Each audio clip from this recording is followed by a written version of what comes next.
so bad with names. Kiefer Sutherland played my dad in The Wild, the Disney movie, The Wild. I was Ryan, the little lion. Kiefer was cool. But what was the other guy you were talking about earlier? The guy from Star Trek? Oh, Shatner. Yeah, that guy. William Shatner.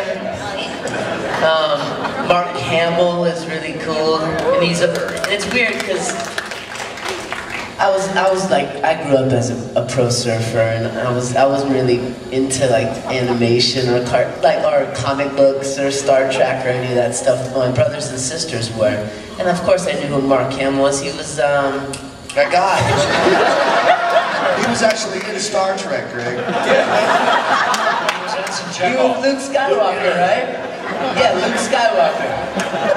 So in Super Robot Monkey Team Hyperforce Go, he plays, the bad guy, Skeleton. What's his name?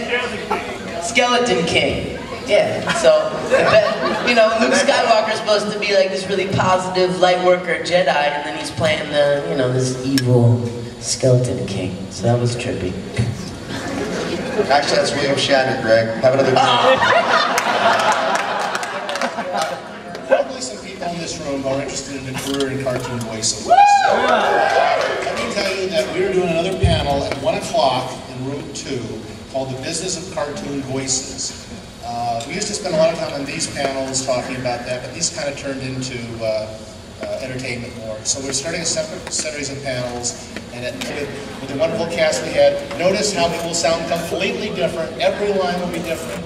And if we would have these people read the same script 3 or 4 times, you'd hear 3 or 4 different interpretations.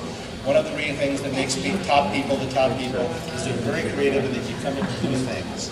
Let me explain to you, this is a cold reading. They have not seen this script before. We did not give it to them in advance. Mine's in Braille. Yes. And the most dramatic part will be how badly we mess it up. That's right. I just got released from the soundproof booth. All right. Who's doing what? Yes, I'm going to tell you who's doing what. Man number 1, Mr. Berger. Woman number 1, let's catch Susan do that. Man number 2, Mr. Cipes. Man number 3, Earl, you play man number 3. Announcer, Tom, you'll be the announcer. Narrator will be Gregg. Announcer and narrator are not the same person. Berger, that's Berger, excuse me. Jor-El, Mr. Cipes, you will be Jor-El, Superman's father.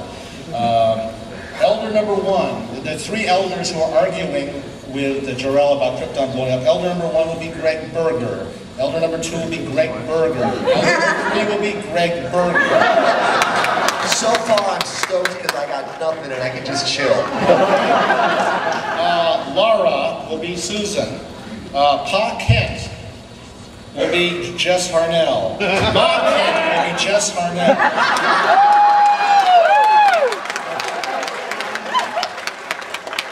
Harry White will be Jess Harnell.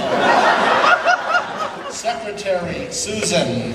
Jimmy Olsen, Mr. Cipes. Lois Lane, guess who? Susan. Clark Kent and Superman, Tom. Woman in Danger, Silo.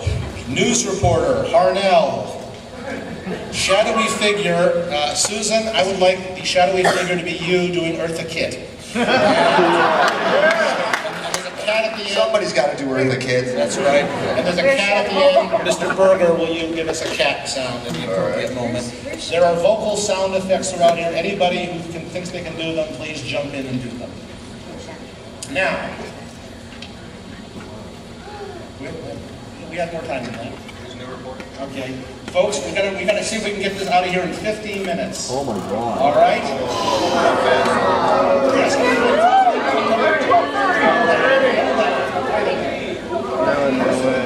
Yeah, let's waste time.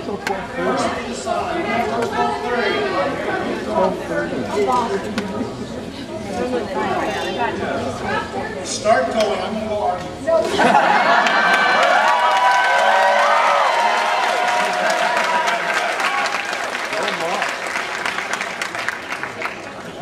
Yeah, we'll say Jesus.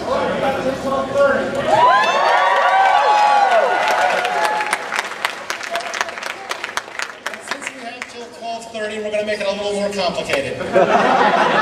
Panelists, listen carefully. As as you read your lines, every so often I may say the word change. If I say the word change, read the same line again in a different voice. Just do a totally different voice, completely. Then when that character speaks again, you may stay in that same change voice, or you may go back to the original voice by your choice. The word change means read the same line again in a different voice. All right? Since you are not quite ready yet, we will start. Mr. Berger, you have the first line. Look, up there in the sky. It's a bird. No, it's a plane. No, it's Superman. Yes, it's Superman, strange visitor from another planet, who came to Earth with powers and abilities far beyond those of mortal man. Superman, who can change the course of mighty rivers, bend steel in his bare hands, and who, disguised as Clark Kent, mild-mannered reporter for a great metropolitan newspaper, fights a never-ending battle for truth, justice, and the American way. And now, the adventures of Superman!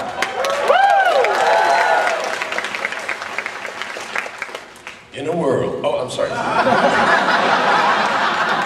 Far off on the planet Krypton, the distinguished scientist known as Jor-El addresses the Council of Elders. And information I conclude with great reluctance. The planet of Krypton is doomed, man. Our only hope for survival is to build spacecrafts and flee to another planet. Earth, for instance.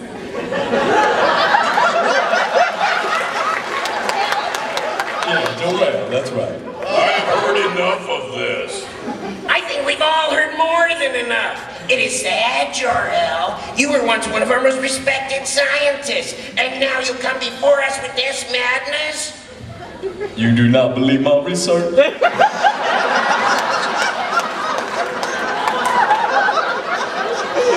a word of it.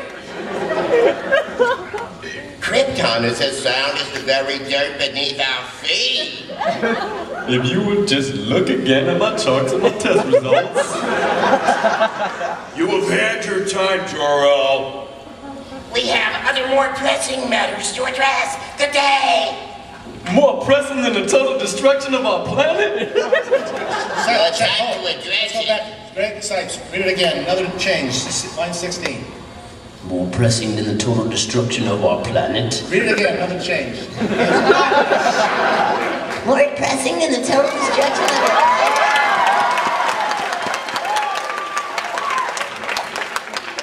Your time to address is up. Dejected and frustrated, Jor-El departs the council and returns to the home he shares with his beloved wife Lara and their infant son Kal-El.